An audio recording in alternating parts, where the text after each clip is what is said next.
Story time about the girl next door. So around the time I lived in New York with my sister and dad, across the street there was a girl. I never knew her name, but she was really pretty. I had to be 11 and her herself maybe 15, 16. I was always playing outside and ever so often she came out to take a baby for a stroll. Back then it never really occurred to me that she was a teen mom. Truthfully, I thought that baby was her little sister. And the baby would cry all the time, and she could never get the baby to quiet down. The guy she lived with, which I believe was her dad, would get mad at her when she couldn't quiet the baby down. There was a particular night after 4th of July, the baby was crying and again she couldn't get the baby to stop crying. At that time I was outside jumping rope and I heard a slap and a pound against the door and the baby stopped crying.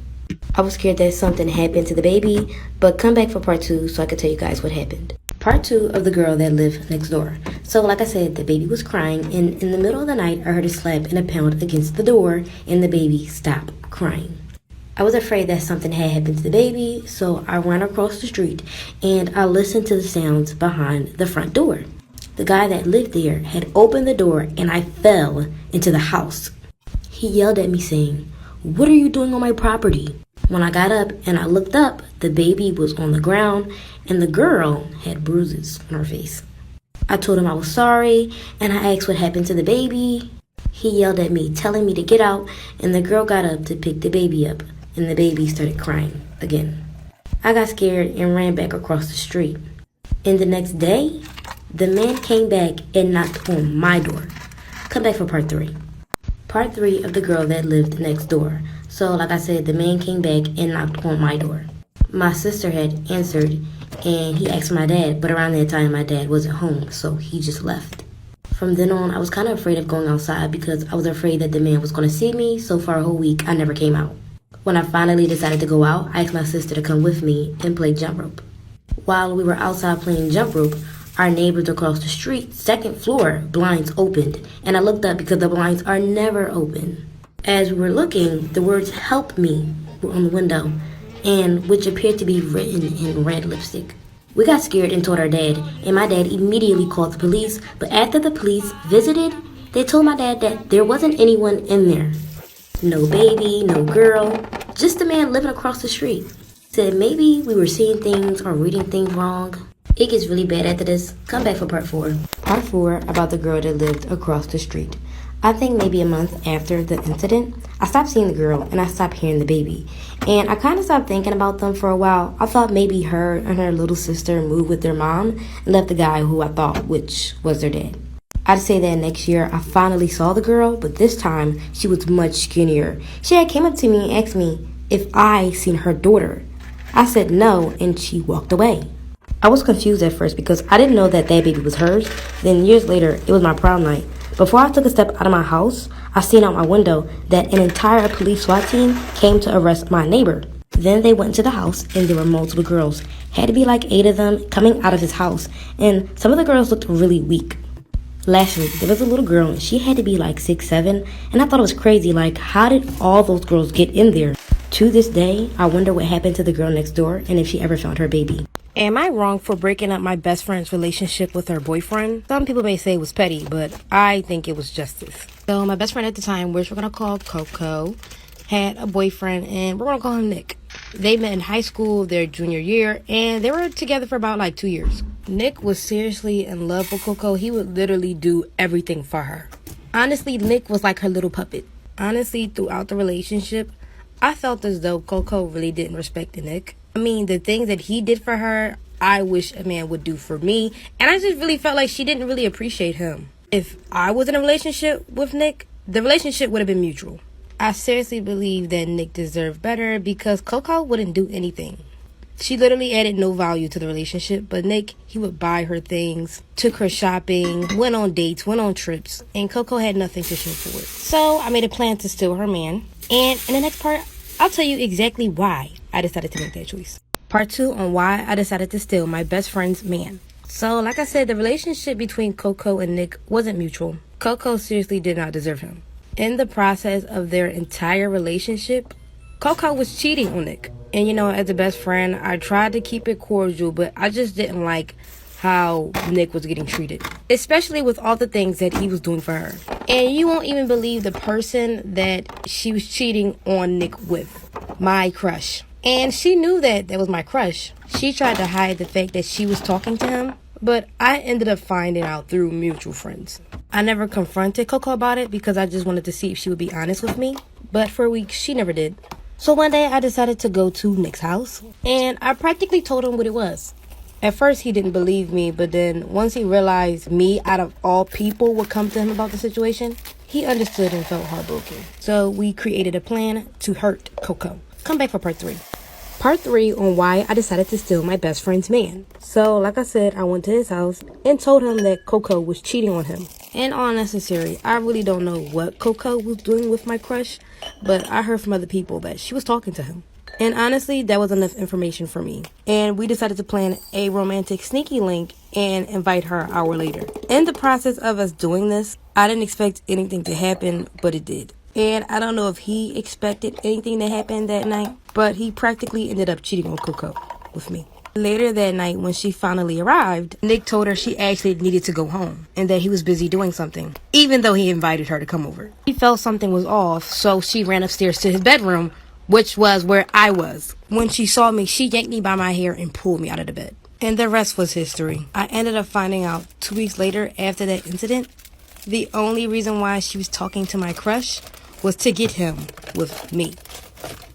Everyone, get ready with me while I tell you the time the guy I was messing with tried handing me over to his friend right after because they were interested in me. I don't know if you would consider this to be a sneaky link because this person and I only seen each other like twice, and it was literally like one day in December and then in freaking April. So it literally wasn't a consistent thing. I'm gonna call this guy Alan. If I'm not mistaken, we met off social media. It was also one of those situations where we would constantly lurk through each other's profile, but no one would ever swipe up. If I'm not mistaken, I think I was the first one to swipe up, and don't even ask me what I said because I don't even know anymore. I remember he ended up responding back, and then after that he invited me over to his apartment, and I was like, no, I really don't want to. But then after a while I was like, fuck it, why not? So you guys, this was years ago, so if you were to hit me up now to be a sneaky link, I definitely would not. I feel like my perspective on dating has definitely changed, and I am worth more than a sneaky link, so do not try to contact me because I will say no. So the first day him and I met, I honestly was a little bit nervous because I didn't know what to expect, but overall he's literally such a cool person. I just don't associate myself with him anymore, but that's beside the point. Fast forward to a couple months, we ended up linking up again, and at this point I already kind of knew who his friends were, and I also think they had an idea of who I was. Like I mentioned before, since this wasn't a consistent thing, we basically hadn't heard from each other at this point for like probably like 6 months. Tell me why, you guys. I go to a freaking event in LA, and this person and his people also ended up being at the same event. So you guys, since I really wasn't talking to this person anymore, I just wasn't keeping up with what he would post. So I didn't even know they were gonna show up to this event, right? So when a friend and I got to this event, her and I basically stayed in like the front stage part, and then after a while we ended up going upstairs.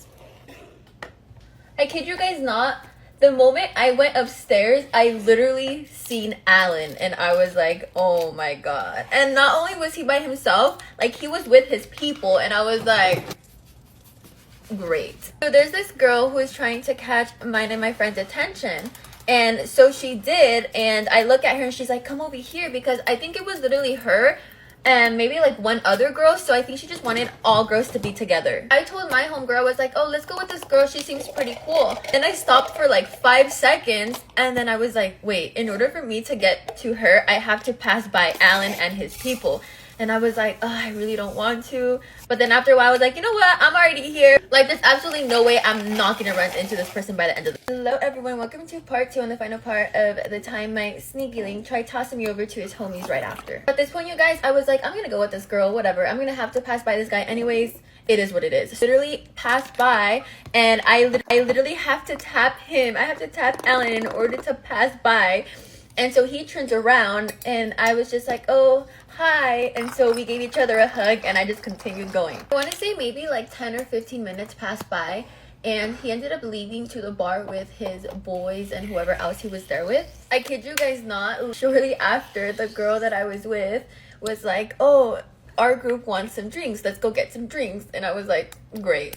Like, I really wanted to not be close to this guy, and now we're just like going where he's at, but nobody knew, so I just kind of had to be like, okay, because if I were to show any signs of like awkwardness or not wanting to be there, they probably would have caught on and asked me questions, and nobody needs to know about this guy. Okay, Rose and I are walking to the bar, and thankfully they already ordered, so they were like on the side of the bar. They were like on this side and we were like on this side trying to order. And I kid you guys not, I'm the type of person where like I just feel when someone is staring at me. So I was like, oh god, the only people that have to be staring at me is them, because they are the only ones that have an idea of who I am. So sure enough, you guys, I look and I literally make eye contact with all of his people, like all of them, and I was like, oh my god. At this point, you guys, I just knew they knew who I was, because one thing about guys is they're gonna freaking talk, and they were making it so obvious. Like, bro, they were literally staring. I would make eye contact with them so often, and I was like, there's no way that these people don't know about me. Like, I ran into them at other events before, so I just know they know who I am, and they obviously know that I know who they are. It so happened that when the girls and I decided to go back to our spot, the boys suddenly all needed to go back to their spot at the same time. So I make it down the stairs to go back to where we were at, and I was waiting for the homegirl, so I look up while she comes down the stairs because I didn't want her to trip. And then one of Alan's friends was right there, and he's like saying something. I can't hear what he's saying because there's a whole event going on. So then I literally just look at him, and he looks at me and he smiles, and I was like, oh hell no. So I literally like just walked to the other side so he wouldn't look at me, but I would still have like sight of my friends, right? We all go downstairs. At this point, we were like all next to each other. And then I remember when the event was over, we ended up going all the way downstairs to where the cars were parked. My friend ends up going through the front, and I'm going through the back. Where you exit, you're not able to come back in. I'm outside literally with the whole crowd, you guys, and these boys are also there. So I literally grabbed my phone because I got so awkward, and I was just like pretending that I was on the phone talking to my friend, and I just hear the boys comment like, oh bro, like she's right there. And you guys, I'm not hard to miss. I have a full sleeve. Going into their car, and then I'm trying to find my friend still, and then I still see Alan, and then we were having a conversation if we were gonna like hang out after. So him and I ended up messaging, right? Ended up asking me who I'm with, and I basically told him who I was with, and he was like, oh, like pull up to this address. So you guys, he literally ends up sending a message, and he was like,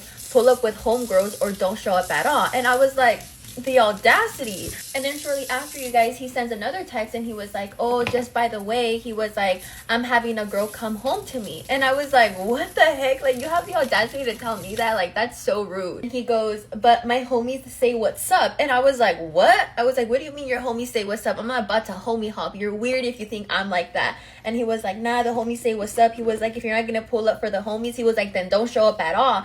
And I was like, what the hell? Like, what kind of girl do you think I am? Like, I'm really not the one. I kid you guys not, guys, I didn't end up showing up. I felt so disrespected. I literally cut him off, and I've yet to hear from him ever since, and I don't even care to hear from him. But yeah.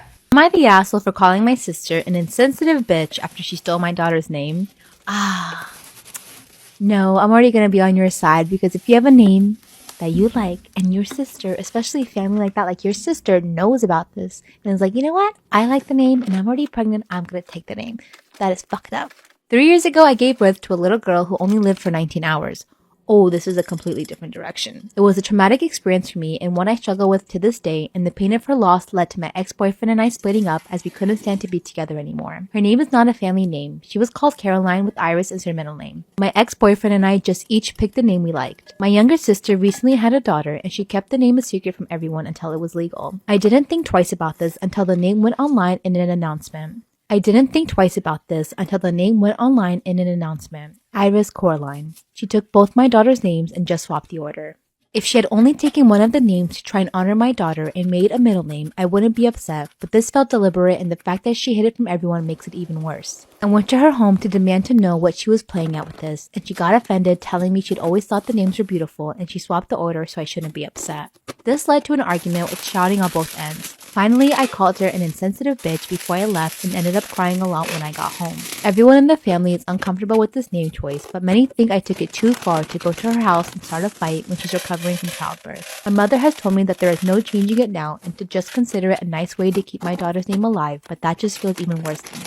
I might be too close to all of this, and it is traumatic matter for me. Did I go too far? This is how you know you're not wrong, because your sister deliberately hid it from everyone, especially you. If you have nothing to hide and you know you're not doing anything wrong and she had the intention of honoring your daughter, she wouldn't have hid it. She would have pulled you aside. If she really cared and respected you, she would have pulled you aside and be like, hey sis, I really love this name. What do you think? And if she loved and respected you, she would have respected that. Your decision would have been no. Story time about my worst trip off LSD. So one of the kids in my friend group was about to leave for Arizona, and we would always talk about how we need to trip together before he leaves. And anytime that I would trip off acid, I would go to my one plug. Well, he ran out, so we had to go to somebody else. And I've never tried this kid's stuff before. I just said, fuck it, YOLO. Which should not have been my motto at the time, but it was. So that night, we're in the car, and one of our friends is driving because he's sober, obviously. And before I put the tab on my tongue, I started to get really nervous. And I have never felt like that before I've taken acid. But I kind of just said, fuck it, and I put it on my tongue. So we go pick up 2 more people that I'm not really close with. So then we make our way over to our other friend's apartment. And I'm kind of feeling it, but not really. But then as soon as we walk into that apartment, I start tripping balls. And you know, everything was going good, but then my dumb ass decided to look in the fucking mirror. And as soon as I look in the mirror, I see myself smile back at me, like for part 2. Okay, part 2. So like I said, I look in the mirror and I see myself smiling back at me. And that's whenever everything went south so quick. I sat on the bed, tried to pull myself together because I didn't want to make a fucking scene in front of everybody. But then I got caught in this fucking loop. And if you don't know what the loop is, then I'm going to tell you what it is. It's basically where you feel like you're doing the same thing over and over and over again. And then I started looking around at everybody and it looked like their faces were melting. One of my friends got up off his chair, walked to the other side of the room, and I watched him do that. But when I looked back over at the fucking chair, he was still sitting there. So I looked at my one friend that was sober, who I was actually really close with, and I think he saw the look in my eye and he was like, do you want to leave now? And I just shook my head, yeah, like I could not deal with that shit anymore. So we go to his car and then we drive to my boyfriend's house. Because I could not go home. I would have got crucified. Well, we get in the house and as soon as his mom sees me, she knows that something's wrong. Like for part 3. Okay, part 3. So like I said, I walked in and she knew that something was wrong with me right away. Because she was like, oh, I have a letter from your boyfriend. And usually I would run up, grab it, read it really quickly, because I would only get like 1 letter a week. But instead I ran downstairs because her face was fucking melting. So 5 minutes later, she has to come downstairs and help me get dressed into my pajamas because I forgot how to dress myself.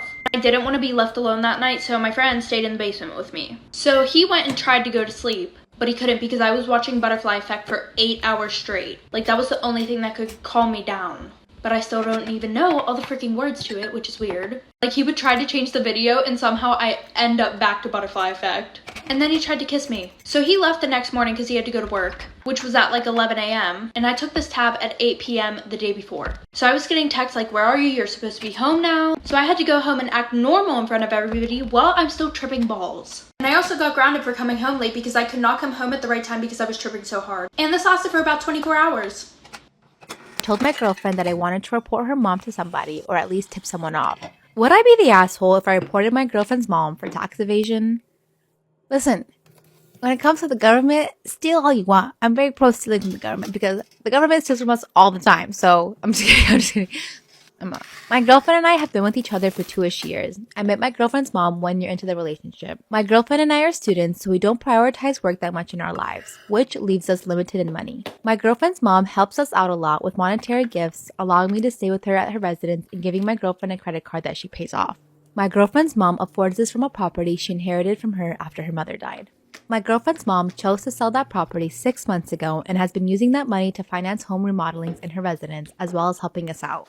After the money ran out, we have been having tense relations as my girlfriend and I are finding jobs, while my girlfriend's mom continues to buy furniture for her residence. My girlfriend's mom has been diagnosed with severe mental disorders and has not listened to our warnings of excessive spending. My girlfriend and I try to budget what we have, but we run into conflicts with my girlfriend's mom and she asks us to pay back the money she gave us with the jobs we have. My girlfriend and her mom got into a conflict recently and began to rant to me about her mom. One of the topics she brought up was how my girlfriend's mom admitted that she had not paid the taxes on the sale of her mother's inherited property. My girlfriend says that her mom had worked with a tax assistant to avoid paying any taxes for the sale of the property, and that my girlfriend's mom is worried about getting caught. The rest of the day, I had considered what to do in the situation. I told my girlfriend that I wanted to report her mom to somebody, or at least tip someone off. My girlfriend understandably doesn't want her mom to get into any more financial problems as it is and is scared that her mom might go to prison. I am concerned about my girlfriend's mom and I am thankful for her generosity and help, but I thought tax evasion was a federal crime. I don't want to cause any more problems for my girlfriend or her mom, but I feel that not saying anything might be a problem in the future. So let me get this straight. Because she's been helping you guys out tremendously, right? And now she's in a pinch and she asked for some money back, the first thing you want to do is snitch on her? Get out of here. Like, I would still pay her back. That's not, regardless of how she got that money, when she got that money, that's not your problem. She gave you guys money to live and to go to school. If she wants that back, she has that entitlement. What a douchebag. Get out of here. Am I the arsehole for telling my sister-in-law but nobody cares that she's pregnant? So my cousin, who we'll call Mary, lost her husband and 2 out of 3 of her children in a car crash. I'm sure you can imagine her and her other 5-year-old daughter are absolutely heartbroken. So anyway, today was the funeral and my brother's wife announced that she was pregnant the moment they walked in the door. And we were like, okay, congratulations, but please keep it on the down low for today. We arrived at the church, she kept making gagging sounds and then like rubbing her tummy saying, I can't imagine as a mum what she's going through. This was her first child, so she doesn't have kids already, so she would then take the opportunity to tell people that she was pregnant. Then afterwards at my aunt's house, my sister-in-law just kept making everything about her. Like if someone was in the bathroom, she'd be like, sorry, pregnant lady needs to pee.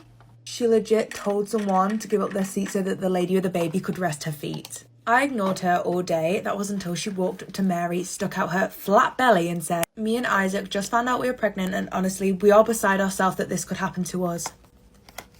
And at this point, quite rightly so, Mary broke down. And at that point, I snapped. Who even says that to a woman that has just lost 2 babies? I ended up saying loudly to my sister-in-law, no one gives an F that you're pregnant. I said, look around, it's not 1 but 2 babies' funerals, let alone the love of this woman's life. I knew you were an attention seeker, but you literally took the test 4 days ago, so you need to leave. She ended up leaving, but my brother did call me a fat bitter bitch.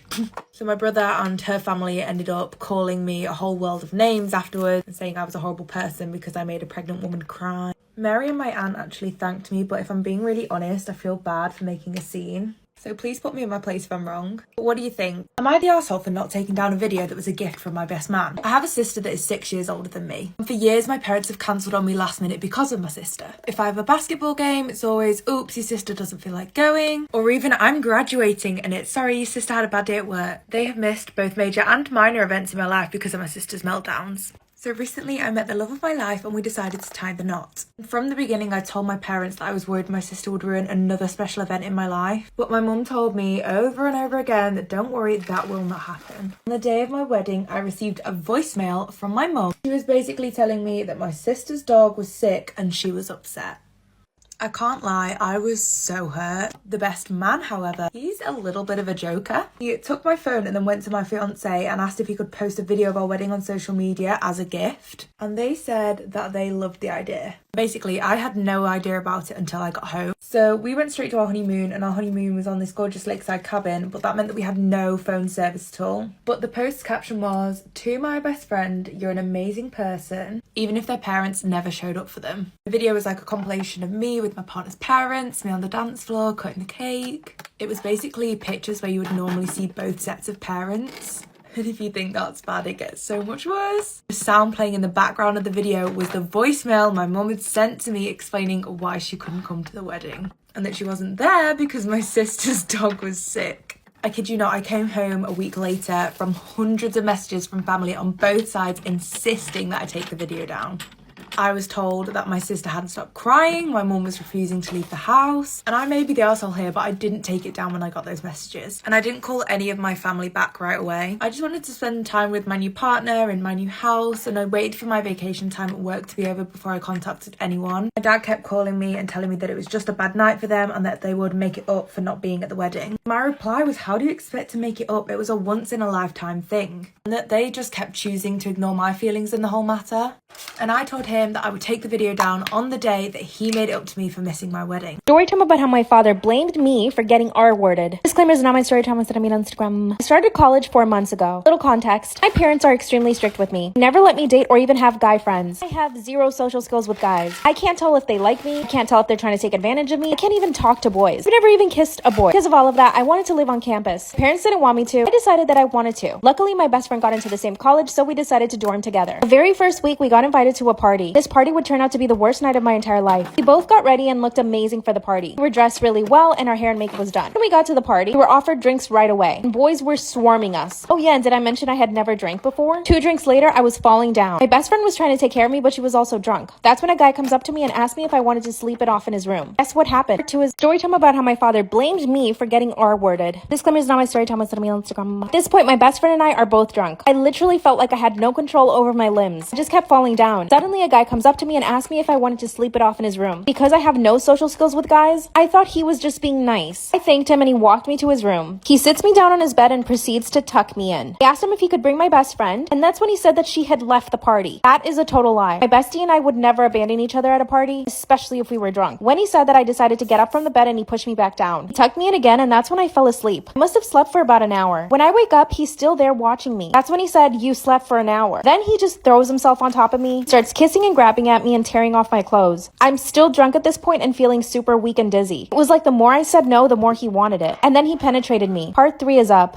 Story time about how my father blames me for getting R-worded. Disclaimer is not my story time, it's on Instagram. That's when he forces himself on top of me and penetrates me. I'm feeling super dizzy at this point and I proceed to throw up on him. But it's like it didn't matter. He still kept going. Luckily, it only lasted for about 10 seconds because he you know what. Once he got off of me, I was full of vomit, my clothes were half ripped off, and I was trembling uncontrollably. He looks at me and says, "Oh my gosh, I'm so sorry, I didn't realize you vomited." And he undresses me and puts me in the shower. And the whole time, I couldn't move or say anything. He gave me a change of clothes and took me back to my apartment. After that, he wouldn't stop texting me. It's like he thought that I liked it. 2 days later, he asked me out on a date. When I said no, he got offended. He shows up after my classes to walk me to my next class, and he tries to steal kisses from me. The worst part is when I told my parents, my father blamed me. He said I shouldn't have gone to the party. My parents are very traditional. Now my dad is thinking marriage. He wants to meet him. So I invited my rapist over for dinner. What should I do? Part 4 will be up soon.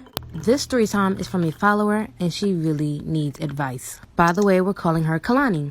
Kalani is 17 years old, and she just got out of a 2-year relationship. About 2 months later, after the relationship ended, she thought she was ready to get back out there. Her friends convinced her to get on a dating app, and they made a profile for her.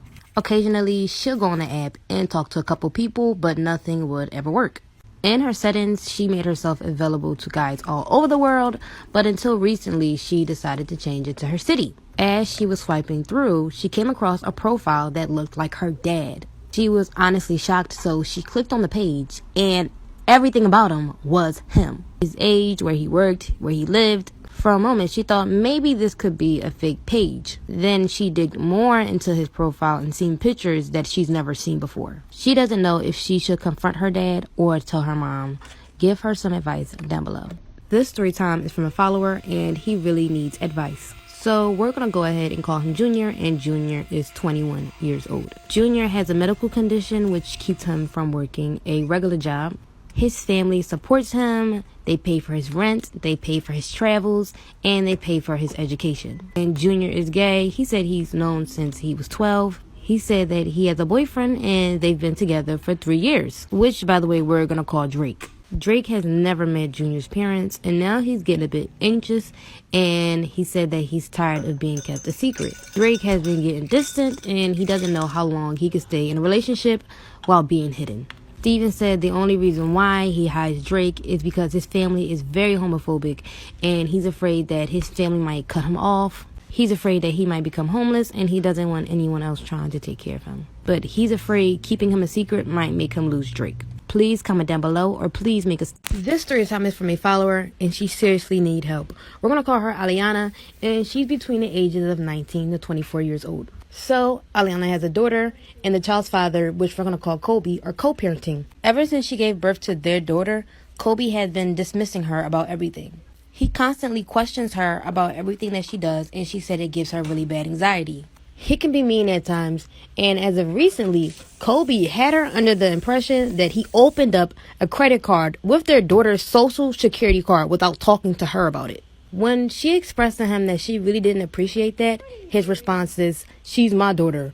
I don't have to run anything by you or anyone else. I'm going to do whatever I want." And it's been like that for every situation. She's trying to get some respect out of him as the mother of his child. At this point, she'd really rather him be a deadbeat than a father at all if this is what she has to deal with. She's cried to her family about it, but they really don't know what to do. I love gossip about people who fight over money. I know, this is my toxic trait. I'm talking about money fights that tear families apart because I've had that happen in my family a few times. I'm talking about people that are just weird about like saving a couple bucks, so they do some shady shit to their closest friend. And you're just like, whoa, a weird part of your character has just been revealed to me over like $10. Anyway, my dad has this story that fucking gets me every time because it's just so funny to me. Back in the 80s, him and his friend are racing cars because they're stupid. So to clarify, they are in normal cars and they decide to race down the street. Go across this intersection, I guess a police officer is there and he pulls over my dad's friend and my dad just keeps going. My dad's friend gets a speeding ticket and he gets so mad at my dad. He's like, "Oh my God, that was $100 ticket. That should have been you." My dad's like, "What the fuck? Why should it have been me? It's 50-50. He's gonna pull over one of us, both of us, or the other one. Like, tough luck, bitch. Like, there's an inherent risk to breaking the law. We both broke and you got caught. Sorry." Anyway, that passes. That was in the summer. Fast forward to New Year's Eve, same year. I guess they were going to like a ticketed event. So my dad's like, "Oh, I'll just pick up the tickets." So he gets 4 tickets, one for my mom and him and one for this guy and his wife. And he's like, "Oh, just pay me later." So I guess the guy dropped the money off for the tickets like after New Year, counts the money and notices it's like $100 short. So he calls me, he's like, "Hey, you forgot to give me $100. And he goes, "No, I didn't. That's for that speeding ticket that you should have got." Hey, first of all, like, is $100 worth your friendship? A. B, why is it 100? Like, why not you pay 50 and my dad pay 50 if you really want to make it fair? Like, why should it have been his speeding ticket and not yours? Thirdly, what kind of petty freak is sitting there for 8 months just like, I hope he's going to pay for those New Year's tickets because I'm going to short him. I'm going to short him. What a freak, right? I know. Isn't that juicy? Come on. Tell me that's not juicy. I love when people are weird with money. And when it happens to me, I'm mad, but then I'm also excited because I'm like, oh, this fucking, like, because then I'm like, oh, I'm going to talk about this with someone else now. Especially if it's the smaller the amount, the better. Ooh. Actually, also a thing when my friend was on Degrassi when we were kids and everybody was just like, "Oh, Annie will take care of it. She's rich." And it's like, she is rich and she should take care of it. I'm kidding. I need to start making a series about fucked up stories my parents tell me because I swear to God, my dad told me this story the other day that was so deranged. I was like, "Do you understand that if this happened in this day and age, we'd be talking about it till the day we die? Like, how are you just casually saying this?" But here's what he said. Okay, let me take you back to the 80s again because apparently only fucked up shit happened then. I don't know how this came up, but I think he was showing me pictures or something and he's like, "Oh yeah, these guys we used to hang out with, their names were like Johnny and Ronnie and they were mobsters." But anyway, I was like, "Oh shit, do you still hang out with them?" And he's like, "Oh no, they're both dead." I don't know if they were mobsters or something, whatever. Anyway, they both lived a life of crime and they both died. Like, "Oh shit, how did they die?" And he's like, "Actually, Johnny and Ronnie are actually from the same village in Greece that we're from." Meaning Johnny, Ronnie, and my dad are all first generation Canadian. Apparently, back in the village, Johnny and Ronnie's dad was a cop, and he shot a 12-year-old boy who was stealing from a fruit stand or something, brought the 12-year-old's body back to his mother, and the mother of the 12-year-old said, "I curse you, and none of your children will live past 30. So Johnny and Ronnie's dad got cursed. So one of them got shot, another one got shot and put in a barrel in the lake. There were 2 more boys though, so one of them jumped out of a building and the other one got cancer and none of them lived past 30 and their parents outlived all 4 boys." I was like, what? I thought you were just showing me a picture of a dude, not taking me back to like a curse that was put on his father. An intergenerational story of magic and mystic. And that, honest to God, is not even close to the only cursing story in my family. There's like 4. Like, can you imagine? I'm like, "Oh, what happened to your friend that used to hang out in 2004? I'm like, "Oh, she died. But what's weird was that in the 80s, her grandmother was actually cursed in a small village in Macedonia and it directly led to my friend's death. So all her siblings died and they were found in barrels in the lake." This is the shit that was happening and no one went to therapy. During Halloween, someone asked me if I ever had a paranormal experience, and I told them no because I was in disbelief of ghosts, and I was actually going through paranormal things at my house for years. I denied it to keep calm, but now that I moved, I feel comfortable enough to speak on the creepy things that went down. So back in 1995, my dad had passed away, and my mom felt very uncomfortable being in our house, so we moved closer to family. I believe at the time I had to be 7, 8, and my brother was a teenager. The new house we moved in was very cold, not just physically, but in a sense emotionally cold. Well, that's how it felt to me. The floors cracked every time you walked, and the doors would make squeak noises. The first week, my brother would play around my door and scare me, but one night, in the middle of the night, I get a knock on my door. I ignored it thinking it was my brother, and then I heard another knock and it woke me up. I got up to tell my brother to leave me alone, but when I opened up the door, there was nobody there. Come back for part 2. Part 2 of my paranormal experience, So if you don't believe in unknown spirits, you can skip this. So like I said earlier, when I opened my door, nobody was there. I ran to my brother's room. He was asleep, so it was no way it was him. Next morning, I told my mom about it, and she assured me that ghosts weren't real. Anyways, a month later, weird things started happening to me. I started waking up in weird areas. The corner of my floor, the bathroom, and even my brother's room. He started to get weirded out and thought I was doing it on purpose, but I told him I didn't know how I got there. So that night, I begged him to stay in his room because I was scared. The next morning, I woke up to my brother staring at me. He said, "I think you sleepwalk, but you weren't really walking. You more so was dragging yourself. I saw you trying to leave the room. I called you and asked where you were going, but you weren't responding. And then you started floating in the air." I know this all sounds really crazy, but I'll explain it in part 3. Part 3 of my paranormal experience. So my brother told me that I was sleepwalking, and then I started floating in the air. My stomach dropped and I felt so scared. Then in the middle of me fearing my own body, my brother bust out laughing. I asked him, "What's funny?" He was like, "I was messing with you." And I moved towards him and pushed him for scaring me like that. He was like, "I had to. You were so scared." And then I laid back in the bed so relieved. But then he said, "You didn't float, but you definitely were sleepwalking. It explains why you wake up in my room." I was slightly confused because I've never walked in my sleep. Heck, I didn't even know sleepwalking was a real thing. I thought it was just something that they did in the movies. That day when my mom got back from work, I told her and she agreed to take me to the doctors one of these days. After a couple weeks, I completely stopped popping up in weird places, meaning I stopped sleepwalking. At least that's what I thought. I thought this whole paranormal thing was in my head until I had a near-death experience. But something saved me, and I'll explain it in part 4. Part 4 of my paranormal experience. A couple months later, when I started school, I started having dreams about my dad. It'd be him preparing me for school, home, making me lunch, helping me pick out clothes. But then I'd wake up from the dream and I realized that he wasn't actually there. It really saddened me, and it kept happening. I'd have that same dream over and over, and it went on for weeks. Then suddenly I had a dream that the house we used to live in caught on fire, but in this dream I could see myself, which felt weird. My dad had got up and started waking everyone up and telling them to go outside and leave. But when he got to me, I wasn't waking up. He kept shaking me to wake up. I'd think he'd pick me up to take me outside, but he was seriously just shaking me to wake up. He started crying, and I've never seen my dad cry, just telling me to please wake up. Then he screamed at me and said, "Wake up!" And the scream was so loud that it actually woke me out of my dream. When I opened my eyes, I must have been sleepwalking because I was one step away from falling down the stairs. I am my father's affair child. Get ready with me, story time. So my mom didn't know my dad was married, and when she found out, she instantly broke it off, but she was already pregnant. So of course, my mother decided to have me, and honestly, she's been a great mom to me. I have no complaints. My relationship with my father is okay. He does take me out on the weekends. He does visit for holidays, but I've never really lived with him. I remember one day when I was younger, I had to go to my father's house because my mom got extremely sick. So I was there for a couple of hours. And I remember the moment that I got there, my dad's wife started yelling at him, and I had to actually separate myself from her because of how upset she was. So I was literally in a bedroom away from her. To this day, I have no idea why she was extremely upset. I can assume that she was upset because I was there, but it's not my fault that they had a baby and he cheated on her. Like, this has nothing to do with me. I'm sorry. Not to mention, can you really be upset because you knew he cheated and he had a kid and you're still with him? So my mom explained the cheating situation to me when I got older, and I realized how weird their situation was compared to how my other friends' parents got divorced. I don't know, not to compare, but it was just very weird. You have my opinions on their situation, but honestly, he's my dad, so I try not to think much about it. I know my dad's wife hates him and is the reason why I can't see my dad anymore.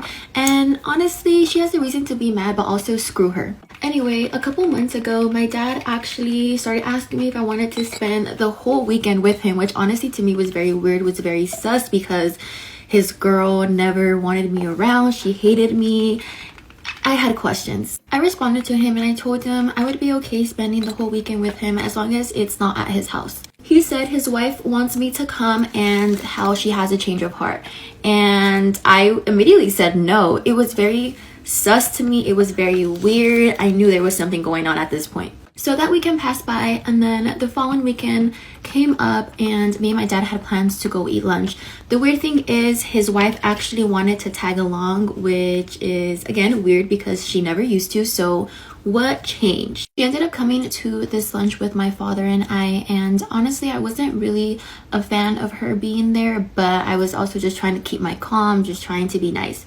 I didn't need to be nice, but I chose to be nice, okay? There at least has to be one mature one here. At the lunch, she basically told me how important I am to my father, especially now because they can't have kids, and how she wants to make it up to me. She asked if she can be my stepmom, and I was like, you want me to let you be my stepmom after everything you put me through? Absolutely not. It made me really upset, and honestly, I have the right to be upset. My whole life, she made it extremely difficult to see my father, and now you want to be nice? Now you want to be nice because you recently found out that you can't have kids? Wow. I'm not gonna lie, I might have let my emotions get in the way a tad bit, and I might have been a little bit of an ass to her, but I feel like she deserved it. Why, you might ask? I basically told her not being able to have kids is her karma because of how awful she treated me growing up, and I also ended up telling her that she was gonna be nothing to me other than my father's wife. Lunch was over, and later on she ended up crying to my father, and my dad ended up telling me that I had to go and apologize to her because what I said was very evil and cruel, which I mean I understand, but can you blame me? Anyway, that night was over with. I ended up going back to my mom's house, and one thing about me is I cannot hide my facial expressions, I cannot hide my emotions, so my mother knew something was wrong. I ended up telling my mother everything, and she basically told me that my dad's wife put me in an unfair situation. My mother also mentioned to me that I should probably avoid her and stop talking to her, just give her some time, give her some space, and honestly, I agree with her. I am aware that my dad's wife is going through a lot, and she is dealing with infertility, and honestly she probably isn't over things, which is why she blew up, which is understandable, but also too it's just like, why does she have to disregard my feelings because now she went through something? Like, I don't know, but to me it's just very sad and upsetting how the only reason she decided to apologize is because she found out that she wasn't able to have kids, and maybe I wasn't for it, but I feel like she kind of deserved it. I don't know, you let me know. How would you have reacted? Would you contact your boyfriend's siblings or mother to find out if he was actually where he said he was? Get ready with me, story time. So my boyfriend stayed at his parents' house over the weekend for the holidays, and not to mention he has cheated on me in the past, and although we have been working on it, it hasn't been the easiest for him, to be honest with me. He acted really weird on Sunday. He barely even spoke to me that day, but he definitely was active. The only thing I had heard from him was he was watching football with his family, and shortly after he went MIA after 11 p.m. He told me that he ended up leaving his phone on the charger, turned on a movie, and then passed out. It was very weird to me that he wasn't on his phone for hours because that man is attached to his phone. He was so attached to his phone that even if it was charging, he would find a way to be right there. Also, not to mention, it was definitely out of the ordinary for him to fall asleep early. Usually his bedtime is around 2 or 3 a.m. and I remember this night he never texted me goodnight, and honestly, saying goodnight is kind of a rule that we have in our relationship. I have expressed to him that it does make me very anxious, it does make me overthink, it does make me assume that he's out with somebody else whenever he doesn't tell me goodnight. I know this might seem a little extra to some people, but before he falls asleep, he always makes sure to tell me goodnight. So of course, there's going to be a lot running through my mind, especially when he hasn't been texting all day. He doesn't say goodnight. I don't hear one word from him because I don't fully trust or believe him. The only thing crossing my mind is to message his stepmom, who I would assume would be there the whole day, and ask her if my boyfriend was actually where he told me he was going to be. I already have something typed out, and I do plan to be very polite and just reassuring in hopes that she understands where I'm coming from. Again, I do want to make sure I reassure his stepmom because the last thing I want to do is make things awkward with her or cross any lines. My boyfriend's stepmom is actually really cool, and a lot of the times that I have spoken to her, she is very understanding and she does see my point of view. So I feel like maybe it might not be too bad asking if he was there that night. Honestly, I think I'm overthinking it, but I just really hope she can understand my concern. But again, you really just never know. I'm not really sure what to do, so I would love an outside perspective. especially because I'm not sure if this is me being crazy or me crossing any lines. I just need some help. What would you do if you were in my shoes? Storytime, my boyfriend beat up his ex-girlfriend because she tried to kill me. So it was my sophomore year in high school, and I had just gotten with this guy who was fresh out of a relationship. And let me tell you a little bit about his ex-girlfriend.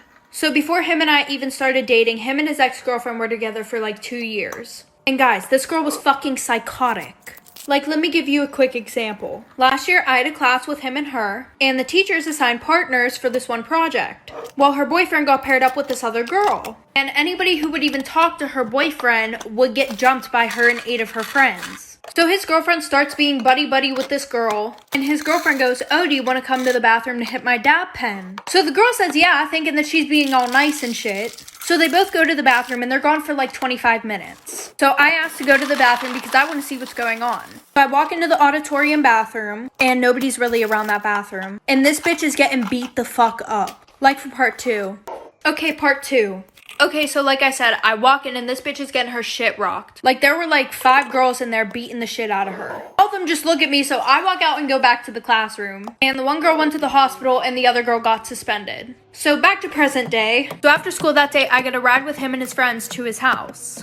Well, as we're all driving to his house, we realize that his ex-girlfriend's car is right behind us. And it's literally her and all of her friends. And at this point, my boyfriend's really fed up with her shit. Because she keeps following me around school, texting me saying she's gonna kill me, saying he got her pregnant, always says that he's been cheating on me with her. But my boyfriend pulls over the car, and at this point, I think it's a trap. I'm like, oh shit, he's gonna let me get beat the fuck up. Well, he tells me to stay in the car. He gets out and walks over to her driver's door and tells her to get out of the car. So her and all her friends get out, and one of her friends starts punching him. While he's distracted with that, his ex runs over to the car, opens the door, and pulls out a fucking knife. Like for part 3. Okay, part 3. She fucking has a knife up to my neck, screaming at me. And I'm staying quiet as fuck because I do not want to get my throat slit by this bitch. So all I see is my boyfriend rip this bitch out of the car and start stomping her in the fucking ground. And whenever he went and ripped her out of the car, the knife like slashed my leg open, so there's fucking blood everywhere. And we're like at the beginning of his cul-de-sac, so all the fucking neighbors are outside watching him stomp this bitch into the ground. And then one of her friends comes around the other side of the car, grabs me by my hair, rips me out of the car, starts beating the shit out of me. So then one of his friends starts beating up that bitch too. So obviously the cops were called. My boyfriend went to jail. She also went to jail. And after that happened, my parents made me move schools. But after that, word got around that they were dating again. Good luck to the next bitch. Am I the arsehole for fake sleeping all night to see if my wife's lying? Last couple of months, my wife had been complaining about our cats. Been complaining that they keep waking her up and that she has to keep getting up and opening the door for them. Or it's that the cats keep making noises or they keep jumping on her. And it had got to the point where she told me that she wanted me to get rid of them. And I said I'd never seen or heard any of what she was saying, but she claimed that I kept sleeping through it all. She kept saying that she was getting less and less sleep and started acting aggressive. She put the aggression down to her not sleeping and said that if I didn't get rid of them that she would end up leaving me. I had legitimately started to think about giving the cats to my sister before I noticed something. This one morning, she woke up and she claimed that she'd gotten up multiple times in the night to help out the cats. And she started to list like a bunch of times that she'd got up with the cats in the night. But I thought that was a little bit weird because I'd been awake since 4 a.m. and she claimed that she woke up at 1 a.m. to let the cats out to open the door, and then a couple of times around 3 because they were meowing loads and they kept jumping all over her. I was in the bedroom the whole entire night while she slept and things just weren't adding up, so I decided to run a test. So I waited till she was going to go to bed, I let the cats out of the room, and then I lowered my phone brightness as well. I then faked going to sleep and I just lay there for the entire night, just awake. I got so bored. And thankfully, I didn't fall asleep. I made sure to make timestamps on my phone on Discord just to make sure. And I was making sure to make timestamps every little noise that my cats made that night. So one of the cats jumped down from something and it made a little noise at about 3:18 a.m. And the other one ate food by the door, relatively quiet at about 4:18 a.m. Other than that, literally nothing happened. Sure enough, she slept from 11 p.m. till 9 a.m, but woke up saying that she'd been up at least 7 times in the night because of the cats. She said that she kept waking up to have to open the doors for the cats and that they kept jumping all over her. And I was so pissed because she was very clearly lying to me. I was just so exhausted and fed up with the lies that I bluntly called her out on it. I told her, well, that's funny because I stayed up all night last night to monitor the cats and they weren't even in the room most of the night either. I said, I have timestamps. Why have you been lying to me and trying to get me to get rid of my cats? And she just sat there quietly shaking and looking pissed. She then got up and left the room without answering. She then came back hours later but kept ignoring me whenever I talked to her. And then I finally asked her how I was the bad guy in this situation. Then she finally said that she felt like I treated her like a child by lying about being asleep and trying to catch her out in her lie, and that making timestamps as if I was an investigator was going too far. And she said that I was being an obsessive arsehole, and I only did it because she was threatening to get rid of the cats or she'd leave me, and her claims just weren't adding up. One of my biggest fears unfortunately became a reality. Get ready with me, story time. Over 5 years ago, I actually used to work at a grocery store in my city. At this job, I first started off as a grocery bagger, and then I moved my way up to be a GM, which is a general merchandiser. So I basically restock products, and then I shortly made my way to becoming a clerk, which is another word or term for cashier. I do want to mention, when I became a clerk or a cashier, I was working at that job for maybe like a year. I was about to hit like a year. In my opinion, when you work at a grocery store or somewhere where you're helping out customers, kind of start to get a feel of who your regular customers are. It was a weekday and I was working in the afternoon, and this guy came in my line. And again, remember I said I do recognize regulars? Well, I just knew that this guy wasn't a regular. At least I had never seen him. So this older man comes into my line, and in my opinion, he's one of those guys that if I were to see out on the streets, I would probably like turn the other way. Not even like that I'm judging the way he looks. It's just like the way he was like looking at me, like it was an evil look, if that makes sense. Like it was scary. Like me being alone and I see that, I'm running the other way. This man is next in my line. He had one item. He asked me like the most like random question. He's like, hey, do you know where this item is? And I was just like, oh, it's like right behind you. I don't know, it was just like weird. It's like he knew, but he still wanted to ask me. And then the second weird question that he asked me was, what is my name? And if you work at a grocery store, you're always gonna have a name badge, so it was just weird that he asked me for my name. I do understand if you want to get to know me and you are a regular, you're gonna become a regular at the store, you kind of just want to have a conversation. But the way he asked me for my name wasn't just like a normal conversation. It was kind of like, oh, I want to investigate you, who are you, one of those type of conversations. Kind of just let it be, and I was like, all right, Ash, just move on, just scan his order and get him out of here. He was the type of like customer where he would just like look at you, scan his order, like he would just like stare you down. And personally, when I go to a grocery store, I don't even like look at the cashier. If I do, I'll like glance at her, but nothing where I'm like staring at her, like creeping her out. Anyway, so that guy leaves, and then later on in the night, I think I was working like a 12 to 9, and I remember this guy came around like 9 o'clock, almost time for like me to clock out. And one of the girls comes up to me and says, hey, like there's this guy, he's looking for you. And I was like, who? Like, do I know who he is? And she was like, I'm not sure, but like he was describing somebody and the only person that fits the description is you. And I was like, that's a little bit weird. Also, I do want to mention that I was in the break room at this time when she told me that this guy was like looking for me. Me being me, I was like, who's this person? I want to go see who it is. But I'm a very observant person. I'm also a very like paranoid person, so I was being sneaky about it. I would kind of just like peek a little bit, or I would go up to like the office and I would kind of try to see from the office out to the store. Sure enough, when I spot this man, I was like, dude, there's no way this is the guy that I had the weird encounter with earlier in the day. Okay, like that's weird. Why is he asking for me? Like, I'm not getting good vibes off of him. I felt very uncomfortable, and I feel like one of like my biggest fears is always like having a stalker. I feel like that's just any girl's fear, is having a stalker, right? I refused to go back out on the floor, and he ended up leaving. And tell me why the next day he comes back and I'm at the register, and one of the girls comes up to me and she was like, hey, like I think that guy is back, I recognize his car. And I was like, what do you mean? She was like, that guy who asked about you, he was like, I don't think he's walked in, have you seen him? And I was like, no, I haven't seen him yet. Why? She's like, okay, I'm gonna switch spots with you, you go hide. And I was like, oh my god, like there's no way this is my reality right now. So thankfully she let me out of the register. I ended up going in the very back to like the milk box area, and there's also a medicine room, so I literally hid in the medicine room. And I was like, bro, there's like no way that I have a stalker right now. Like, what in the actual fuck? Before my coworker actually let me out, she told me to stay nearby the back phone in case he leaves, that way I can come back out. And I was like, okay, cool. So I remember she ended up calling the phone, and I answered, and she was like, hey, like this guy's looking for you again. man. And I was like, are you serious? And she was like, yeah, like he's looking for you. And I don't feel like he's looking for you for a good reason. It's like, because it's been an hour and he's still in the store and he still hasn't bought anything. She was like, usually if you're gonna be in the store for this long, you at least have a cart full of groceries. I'm gonna probably have to wait until after closing for this like man to leave, or until I'm able to leave. So to keep my mind busy, I ended up leaving the medicine room and I went to the milk box, which honestly is still in the back, but when it's in this corner and the milk box is on the other side. And so I just started filling up milk because I was like, I'm gonna be back here, let me at least help the closer out. I'm filling the milk up and I just see like a hand right there, like grabbing milk or faking that he's gonna grab a milk. And I was like, bro, there's no way this is my stalker. And so I look, and sure enough, it was him. And I was like, oh, hell no. So I literally left the milk box area and I went back to the medicine cabinet or the medicine room. And I just stood there. I was really hiding in between boxes.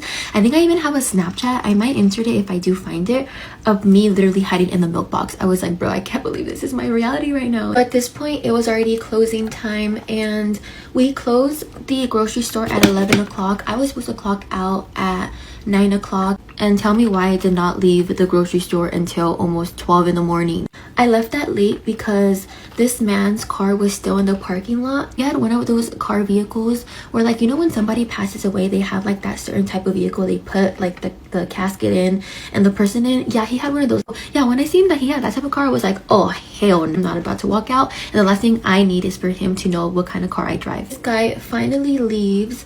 And then I end up leaving as well. As I'm on my way home, I decided that I wanted to go to the gym. And the gym to my job was only like 3 minutes away. It was over the bridge. I walked into the gym and I went to the squat rack. And tell me why I seen my stalker at the gym. Story time on how I catfished my boyfriend to see if he would cheat on me. So around the time I had to be like 15, 16. And my boyfriend, he was probably like 17 because he was about 2 years older than me. Everything in our relationship seemed fine, but he was very secretive. For one, he'd never let me touch his phone. He would always make sure anytime he put his phone down, the screen was face downward, or he'd put it in his pocket or just hide it. Anytime I asked to use his phone, maybe to call someone, he'd be like, no. I knew that there was something going on that he wasn't telling me, so I created a fake Snapchat account. I found pictures of this really pretty girl on Instagram and I used all her pictures.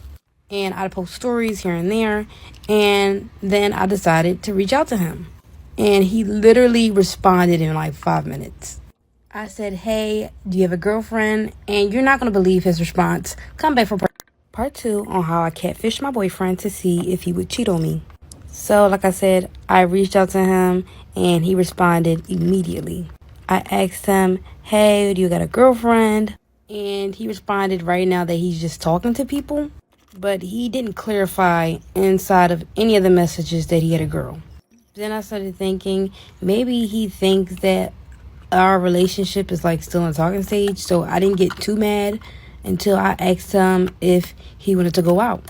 Like go out on a date. He asked me where I would like the date. And I told him I like to meet him at a movie theater. And like for a good week, we're sitting there flirting and we're planning out our date.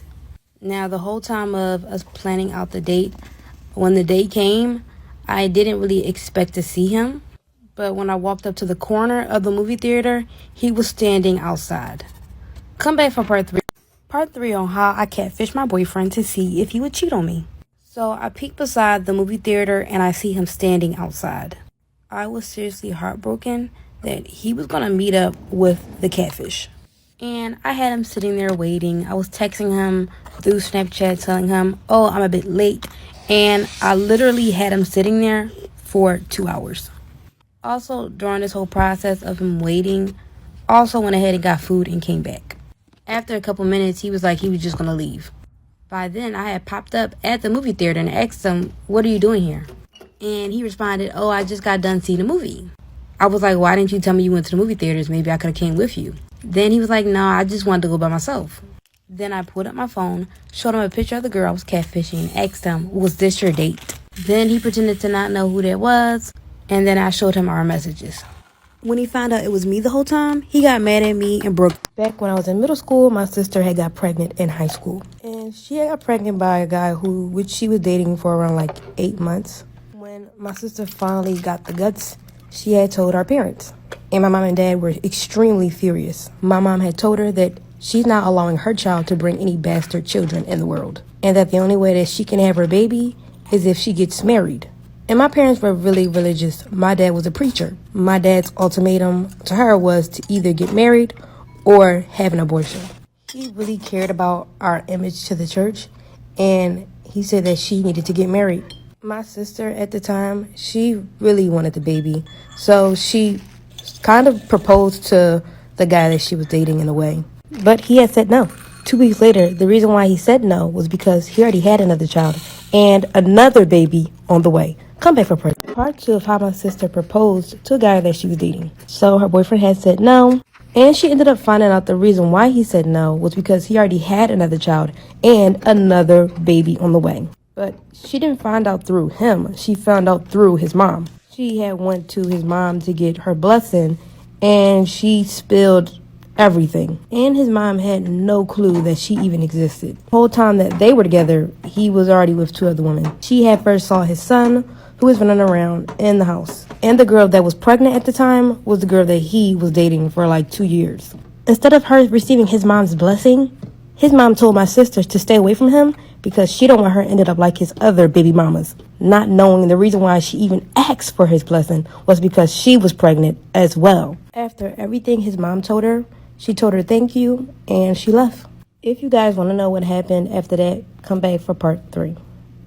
Storytime about how my father blamed me for getting R-worded. Disclaimer is not my storytime on Instagram. I started college 4 months ago. Little context. My parents are extremely strict with me. Never let me date or even have guy friends. I have zero social skills with guys. I can't tell if they like me. I can't tell if they're trying to take advantage of me. I can't even talk to boys. I've never even kissed a boy. Because of all of that, I wanted to live on campus. Parents didn't want me to. I decided that I wanted to. Luckily, my best friend got into the same college, so we decided to dorm together. The very first week, we got invited to a party. This party would turn out to be the worst night of my entire life. We both got ready and looked amazing for the party. We were dressed really well and our hair and makeup was done. When we got to the party, we were offered drinks right away. And boys were swarming us. Oh yeah, and did I mention I had never drank before? 2 drinks later, I was falling down. My best friend was trying to take care of me, but she was also drunk. That's when a guy comes up to me and asked me if I wanted to sleep it off in his room. Guess what happened? To his story time about how my father blamed me for getting R-worded. Disclaimer is not my story time on Instagram. At this point, my best friend and I are both drunk. I literally felt like I had no control over my limbs. I just kept falling down. Suddenly, a guy comes up to me and asked me if I wanted to sleep it off in his room. Because I have no social skills with guys, I thought he was just being nice. I thanked him and he walked me to his room. He sits me down on his bed and proceeds to tuck me in. I asked him if he could bring my best friend, and that's when he said that she had left the party. That is a total lie. My bestie and I would never abandon each other at a party, especially if we were drunk. When he said that, I decided to get up from the bed and he pushed me back down. He tucked me in again, and that's when I fell asleep. I must have slept for about an hour. When I wake up, he's still there watching me. That's when he said, "You slept for an hour." Then he just throws himself on top of me, starts kissing and grabbing at me and tearing off my clothes. I'm still drunk at this point and feeling super weak and dizzy. It was like the more I said no, the more he wanted it. And then he penetrated me. Part 3 is up.